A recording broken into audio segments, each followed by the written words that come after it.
एक बात और कही, कन्या विक्रीडोत लोभात, ये बात थोड़ी समझने की है। नारद जी कहने लगे और तो सब ठीक है, एक काम बड़ा गलत हो रहा है। बोले क्या? बोले अब विवाह नहीं हो रहे। तो बोले अब खरीद बेच हो रही है।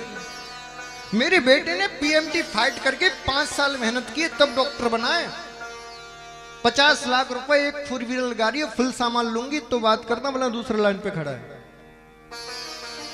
हाँ, तुम नहीं जानते AIEEE का टेस्ट में कितनी डांक फोड़नी पड़ती है, तब जाके कहीं इंजीनियरिंग कॉलेज में एडमिशन मिलता है। 5 साल तक तपना पड़ता है तब कहीं इंजीनियर बनते हैं, और इतना पैसा हमने लगाया वो कहां से निकालेंगे? हाँ, इतने रुपए चाहिए तब कहीं मेरे छोरा सा ब्याह होगा। मैं पूछना चाहता हूं कि छोरा इसीलिए पैदा किया कि अच्छा व्यापार बोली लगाएंगे मार्केट में? और उस दुर्बुद्धि से पूछो कि तू पढ़ा लिखा गमार बना बना बैठा हुआ है, क्या तेरे में इतनी बुद्धि नहीं कि घर वाले तुझे बेच रहे हो, तू हंसता हंसता बिक रहा है? तेरे में इतनी बुद्धि नहीं? अरे तेरी पढ़ाई किस मतलब की? तू जब विरोध नहीं कर सकता कि मैं पढ़ा लिख के बेचने के लिए बड़ा नहीं हुआ हूं। विवाह मैं करूंगा लेकिन ऐसी कन्या से करूंगा जो अपने पिता की संपत्ति को गिरवी रख के मेरे पास ना आए। बेटी के पिता को संपत्ति गिरवी रख के मेरा विवाह ना करना पड़े। अरे खुशी खुशी आए और मेरे घर को धन संपत्ति से, वैभव से, मेरे अंदर इतनी वो ऊर्जा भर दे कि मैं अपनी बाजुओं के दम से सब कुछ उसको प्राप्त करके दे सकूं। दूसरे की संपत्ति आ भी गई तो कितने दिन भोग लोगे बताओ? एक मैं प्रैक्टिकल बात बता रहा हूं, मैंने आंखों से देखी है, आप भी महसूस करना। जब तक बच्ची अपने पिता के घर में रहती है सुखी रहती है, निरोगी रहती है। शादी के बाद ही सब बीमारी क्यों लगती है? जैसी शादी हुई नहीं कि हर दूसरे दिन डॉक्टर के पास। हाँ जी कि ना जी? आप देख लो, किसी भी घर में चले जाओ, नया नया ब्याह हुआ हो और 6 महीने तो तब बीतते हैं तब डॉक्टर का इतना बड़ा पर्चा आ जाता है। कहीं पेट में दर्द है, कहीं सिर में दर्द है, कहीं कमर में दर्द है। शादी से पहले क्यों नहीं था महाराज? शादी के बाद सब शुरू क्यों हो गया? ये जितने भी धन आपका खर्च हो रहा है डॉक्टर के लिए, वो इसलिए हो रहा है क्योंकि आपने दूसरे की आत्मा को दुखा के दहेज मांगा है। भगवान कहते हैं यदि दूसरे की आत्मा को दुखा के तुम दहेज मांगोगे तो ले तो लोगे, लेकिन याद रखना मैं टिकने नहीं दूंगा तुम्हारे पास। सारे पैसे को डॉक्टर को ना दिलवाया तो मेरा नाम भी। हाँ, इसीलिए जब भी बच्ची का विवाह करो संकल्प ले लो, ना दहेज देंगे ना दहेज लेंगे। अच्छा एक बात और समझ लो, दहेज है क्या? बेटी का पिता अपने मन से चाहे करोड़ों दे दे, वो दहेज नहीं है। आप अपने मुख से 1 रुपया भी मांग लोगे तो वो 1 रुपया दहेज कहा जाएगा। बेटी के पिता से एक ही बात कहो, हमें तो आपकी बेटी चाहिए और कुछ नहीं चाहिए। हाँ, आपकी जो मर्जी हो अपनी बेटी को दे दो, हमें आपका कुछ नहीं चाहिए, हमें बस आपकी बेटी चाहिए। तो फिर वो लाख दे दे, करोड़ दे दे, पूरी संपत्ति लुटा दे, फिर वो दहेज नहीं कहलाएगा, वो बेटी का उपहार कहलाएगा। और आपने मांग लिया फिर तो महाराज वो डॉक्टर को देना पड़ेगा, ये पक्की बात है। तो भैया क्यों दूसरे को बर्बाद कर रहे हो? जब डॉक्टर को देना ही है, तुम्हारे घर में रुकना ही नहीं है, तो काहे को मांग रहे हो? और मुझे बता दो, दहेज में आए हुए बेड, अलमारी और सोफा कितने दिन चलते हैं? 5 साल बाद तो दूसरे ही खरीदने पड़ते हैं। बोलो राधे राधे। इसलिए काहे को इतने जीवन पे इतना बड़ा बोझ ले रहे हो? संकल्प लो। कथा का मतलब है परिवर्तन। संकल्प लेके जाओ, ना दहेज लेंगे ना दहेज देंगे। ये मैं नहीं कह रहा, नारद जी कह रहे हैं, कन्या विक्रीणोद्लोभा दंपति नाम च कलकनम। और जिस बालिका का विवाह मूल भाव करके होता है, उस बालिका के संपूर्ण जीवन में कलह बना रहता है। आप सोचिए, जिस जीवन की नींव ही धन के आधार पर रखी गई हो, उसका जीवन मंगलमय कैसे हो सकता है? हमारे सनातन धर्म की परंपराओं में विवाह परंपरा सबसे अद्भुत है, और इस विवाह की नींव धन के बेस पे नहीं, धर्म के बेस पे रखी जाती थी। इसलिए इसको संस्कार कहा गया है। इसलिए इसमें यज्ञ कराया जाता है, इसलिए इसमें कन्या दान दिया जाता है। और दान करना सामाजिक कार्य नहीं है, धार्मिक कार्य है। यज्ञ करना सामाजिक कार्य नहीं है, धार्मिक कार्य है। और जो विवाह धर्म की बेस पर, धर्म की नींव पर बनाया जाएगा, किया जाएगा, उसका जीवन धर्ममय होगा, धनमय होगा, शांतिमय होगा। और जो विवाह केवल कुछ धन के लालच में आके और धन के लिए किया जाएगा, क्षमा करना, आप अपने पुत्र और अपनी पुत्र वधू के साथ बहुत बड़ा अत्याचार कर रहे हो, उनके सारे जीवन को कष्टमय बना रहे हो। मैं कितने परिवारों को जानता हूं, सब कुछ होते हुए भी घर में शांति नहीं।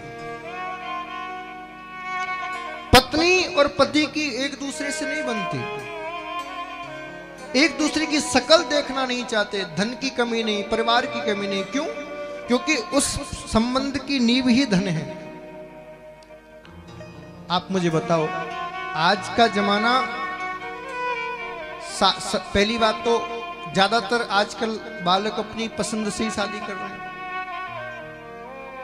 6 महीने पहले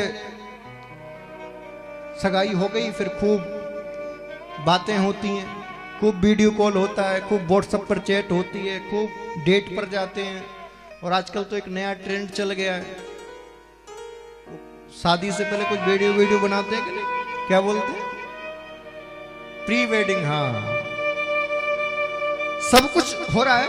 अब 6 महीने में तुमने उसको जान लिया, उसने तुम्हें जान लिया, उसके बाद विवाह हुआ, फिर भी 2 साल नहीं चला, 2 साल के अंदर झगड़े शुरू हो गए।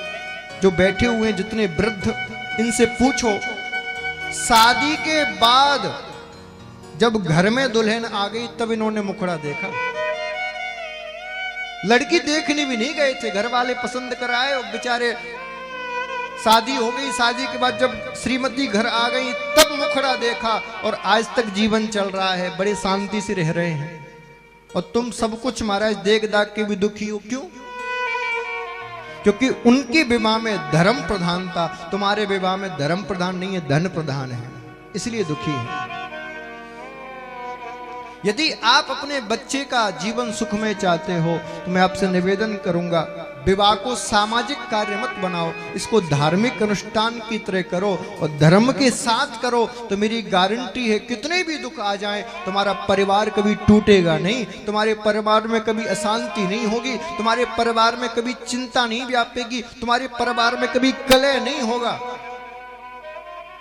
आज घरों की स्थिति देखो, एक पिता के 4 पुत्र हैं, चारों की एक दूसरे से नहीं बनती। एक भाई दूसरे भाई का मुख नहीं देखना चाहता। क्यों? थोड़ी सी संपत्ति के पीछे। मुझे बताओ, क्या संपत्ति तुम्हारी है? क्या तुम्हारा जन्म हुआ था तो तुम क्या लेके आए थे? जब जाओगे तब क्या लेके जाओगे? जब जो तुम्हारी है ही नहीं, उसके पीछे क्यों आपस में कलह कर रहे हो? राम की नगरी में रहते हो तो राम से सीखो।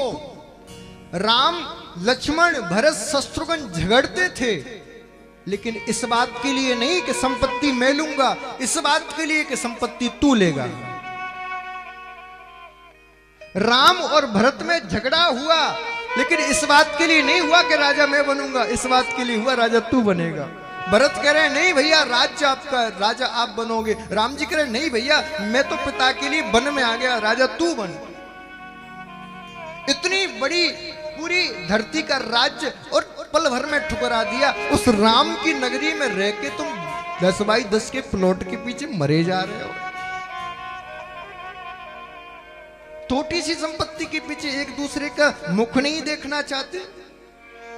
क्या यही संस्कार है? आप सोचो, जब राम देखते होंगे कि मेरी नगरी में ये क्या हो रहा है, तो क्या वो सुखी होंगे? बंधुओं, मेरा निवेदन है, संपत्ति के पीछे, धन के पीछे कभी अपने परिवार को मत बिखरने देना। किसी से कुछ गलती हो जाए, मैं मानता हूं इस संपूर्ण संसार में सब लोग एक जैसे नहीं हैं, हर व्यक्ति में कुछ ना कुछ कमियां होती हैं। लेकिन भैया जब हाथ में पैर में कोई घाव हो जाता है तो हाथ नहीं काटा जाता, उस घाव को सही किया जाता है। आपके हाथ में कोई फोड़ा हो गया तो हाथ काटोगे कि घाव को सही करोगे? घाव सही करोगे। उसी प्रकार आपके परिवार में यदि किसी व्यक्ति के अंदर कुछ कमियां हैं तो उस व्यक्ति को नहीं त्यागना है, उस कमियों को दूर करना है। समझ में आ रही है बात? कथा का यही अर्थ है कि पहले भक्ति तो बाद की बात है, धर्म तो बाद की बात है, पहले आप अपनी गृहस्थी को संवारो। जो आपके साथ में हैं, जिनसे आपका खून का रिश्ता है, जब उनके आप नहीं बन पा रहे तो परमात्मा के कैसे बनोगे?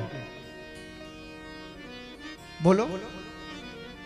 जब उनसे आप रिश्ता नहीं निभा पा रहे, परमात्मा कहेगा जो तेरे साथ में खेले, जो तेरे साथ में बड़े हुए, तेरे अंदर और उनके अंदर एक ही रक्त घूम रहा है, जब तू उसका नहीं हुआ तो मेरा कहां से होगा? इसीलिए मेरा आपसे निवेदन है, इस कथा का यही तात्पर्य है, यही अर्थ है कि पहले आप अपनों के हो जाओ, पहले आप अपने परिवार को संभालो। जब परिवार के साथ बैठ के फिर परिवार संभाल के फिर एक साथ जब कीर्तन करोगे, जब एक साथ भजन करोगे, तो सत्य कह रहा हूं आपको मंदिर नहीं जाना पड़ेगा, आपको वृंदावन नहीं जाना पड़ेगा, वो वृंदावन बिहारी स्वयं चलकर आपके घर में प्रकट हो जाएगा, स्वयं चलकर प्रकट हो जाएगा। इसीलिए बंधुओं अपने आप को संभालो।